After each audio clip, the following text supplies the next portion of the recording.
ఈరోజు ఇక్కడ ఈ మీటింగ్లో చెప్పాలనుకున్నాను. చాలా రోజుల నుంచి అడుగుతున్నారు. టూరిజానికి ఇండస్ట్రీ స్టేటస్ ఇమ్మని అందరూ కోరుకుంటున్నారు. ఇప్పుడే అనౌన్స్ చేస్తున్నా, టూరిజానికి ఇండస్ట్రీ స్టేటస్ ఇస్తున్నాం.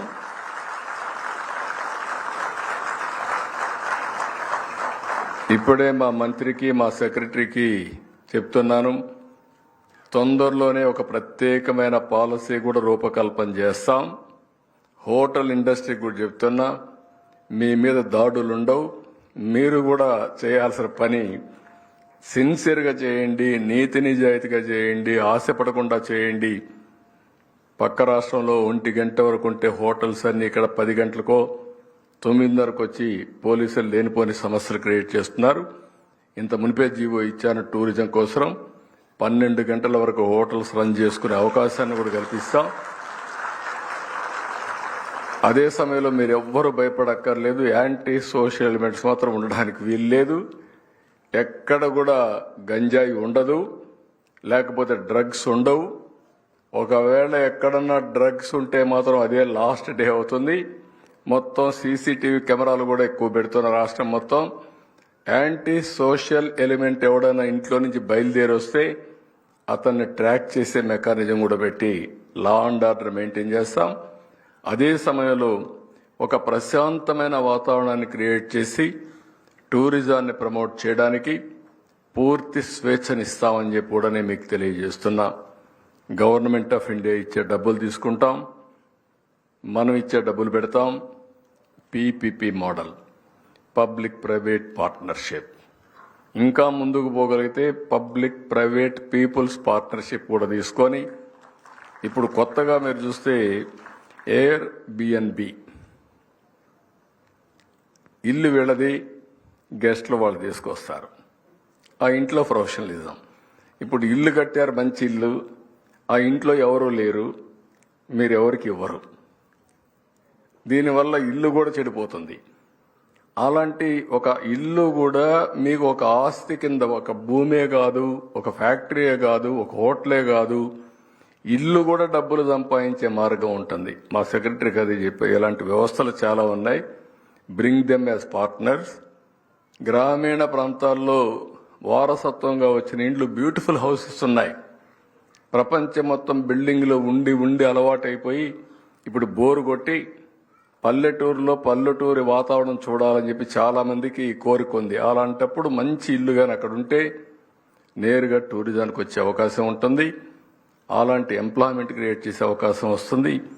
దీంతో మనం ముందుకు పోవాల్సిన అవసరం ఉంది. అందుకే ఈ రోజు నుంచి మేము అడుగుతున్నాం, వితిన్ 15 days అక్టోబర్ లోపల మేము ఇండస్ట్రియల్ స్టేటస్ ఇచ్చి మేము ఏమేమి బెనిఫిట్స్ ఇస్తామో మీ అందరికీ అనౌన్స్ చేస్తాం. ఆ తర్వాత మీ బాధ్యత, మీరు ఏ ఏ ప్రాజెక్టులతో ముందుకు వస్తారో మీరు రండి. హోటల్స్ కడతారా, ముందుకు రండి. కట్టిన వాళ్ళు మీరు కొలాబరేషన్స్ పెట్టుకుంటారు, చైన్ ఆఫ్ హోటల్స్ రన్నింగ్ కోసం, అవన్నీ కూడా. అదే మరి ట్రావెల్లో వస్తారా, లేకపోతే దీనివల్ల మీరు టూరిజం వల్ల చాలా మందికి ఉపాధి వస్తుంది. ట్రావెలింగ్, అక్కడ పనిచేసేవాళ్ళు, టూరిజం స్పాట్స్, లేకపోతే కళాకారులకి, ఇలాంటివి వేరియస్ ఎంప్లాయ్మెంట్ వచ్చే పరిస్థితి వస్తుంది. అవన్నీ కూడా కెపాసిటీ బిల్డింగ్, స్కిల్ అప్గ్రేడేషన్ చేయమని డిపార్ట్మెంట్కి చెప్పాను. దీంట్లో బెస్ట్ ఇన్స్టిట్యూషన్స్ కంట్రీలు ఏమున్నాయో అవన్నీ తీసుకొచ్చి దీనికి కూడా ముందుకు పోతారని చెప్పి కూడా నేను మీకు తెలియజేస్తున్నా. ఈరోజు నెంబర్ ఆఫ్ రూములు పెంచుకోవాల్సిన అవసరం ఉంది. మన రాష్ట్రంలో మీరు చూస్తే 3,340 రూములే ఉన్నాయి. హైదరాబాద్లో ఒక 3-4 హోటల్స్లో ఉంటాయి ఇన్ని రూములు. అన్ని రూములు ఈ రాష్ట్రంలో ఉన్నాయి. ఒకప్పుడు హైదరాబాద్లో కూడా నేను ఫస్ట్ ప్రారంభించినప్పుడు ఒకే హోటల్, జీవీకే. నేను ఆ రోజు ఏది పెట్టాలన్నా అక్కడికే పోయేవాళ్ళం. అక్కడి నుంచి ప్రారంభిస్తే ఇప్పుడు కొన్ని 100 హోటల్స్ వచ్చాయి, కొన్ని 1000 రూమ్స్ వచ్చే పరిస్థితి వచ్చింది. రేపు రాష్ట్రంలో కూడా విశాఖపట్నం కావచ్చు, అమరావతి కావచ్చు, తిరుపతి కావచ్చు, గోదావరి జిల్లాలు కానీ అన్ని జిల్లాల్లో ఇది పెద్ద ఎత్తున తీసుకుంటాం. దీన్ని భారీ స్థాయిలో డెవలప్మెంట్ చేస్తామని చెప్పి కూడా నేను మీకు తెలియజేస్తున్నా. ఇవి చేసేటప్పుడు నేను ఇప్పటికే ఆదోన్లో చూశాను.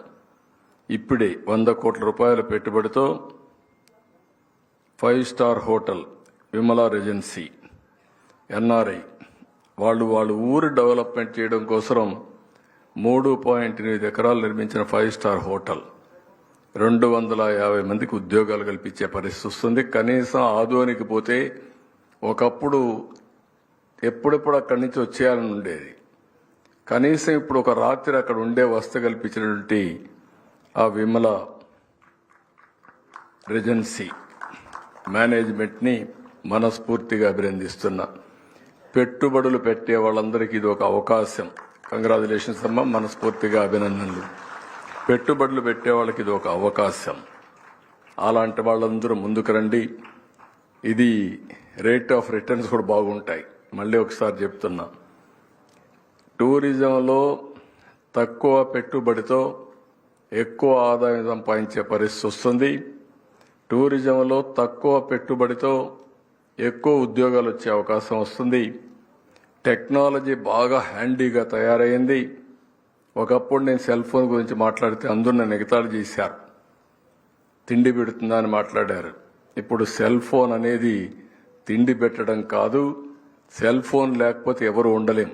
భార్య లేకపోతే భర్త ఉంటుంది, భర్త లేకపోతే భార్య ఉంటుంది, కానీ సెల్ ఫోన్ లేకపోతే ఇద్దరూ ఉండలేరు. ఆ పరిస్థితికి వచ్చాం. ఇట్ ఈజ్ ఎసెన్షియల్ కమాడిటీగా తయారైంది.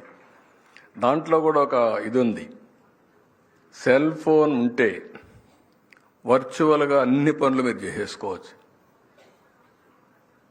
అది మీకు క్యాష్ కావాలన్నా జనరేట్ చేస్తుంది, లేకపోతే వీసా కావాలన్నా అందులో ఉంటుంది, నాలెడ్జ్ కావాలన్నా అందులో ఉంటుంది. ఆల్మోస్ట్ ఆల్ నాలెడ్జ్ ఎకానమీలో టెక్నాలజీ చాలా ప్రముఖమైన పాత్ర పోషిస్తుంది. దీనికోసం నేను మిమ్మల్ని ఒకటే కోరుతున్నా, ఈ నాలెడ్జ్ ఎకానమీలో ఏ విధంగా ముందుకు పోవాలో దాన్ని ఉపయోగించుకొని మనం ముందుకు పోగలిగితే, మొన్న మీరు ఇక్కడ ఫ్లడ్స్ వచ్చినప్పుడు కూడా నేను చూశాను, 3 రోజుల్లో 4 లక్షల మందిని ఎన్యూమరేట్ చేయగలిగాం మేము. 1600 టీములు వెళ్ళాయి. 3 days టైం ఇచ్చాను. ఇంటింటికి వెళ్ళారు, ఎన్యూమరేట్ చేశారు. మా దగ్గర పాత డేటా ఉంది, కంపేర్ చేశాం, ఫోన్ నెంబర్లు తీసుకున్నాం. నిన్న 4 లక్షల మందికి 602 కోట్ల రూపాయలు నష్టపరిహారం డీబీటీ ద్వారా నేను అందజేశాను. ఇప్పటికి చాలా వరకు చేరిపోయాయి. రేపు మళ్ళీ ఎల్లుండు అందరికి ఒక ఐవీఆర్ఎస్ మెసేజ్ పంపించి చేరిందా లేదా కనుక్కొని దానిపైన ఫైనలైజ్ చేస్తున్నాం. మండే ఒక మీటింగ్ పెట్టుకొని సమ్మింగ్ అప్ చేస్తున్నాం.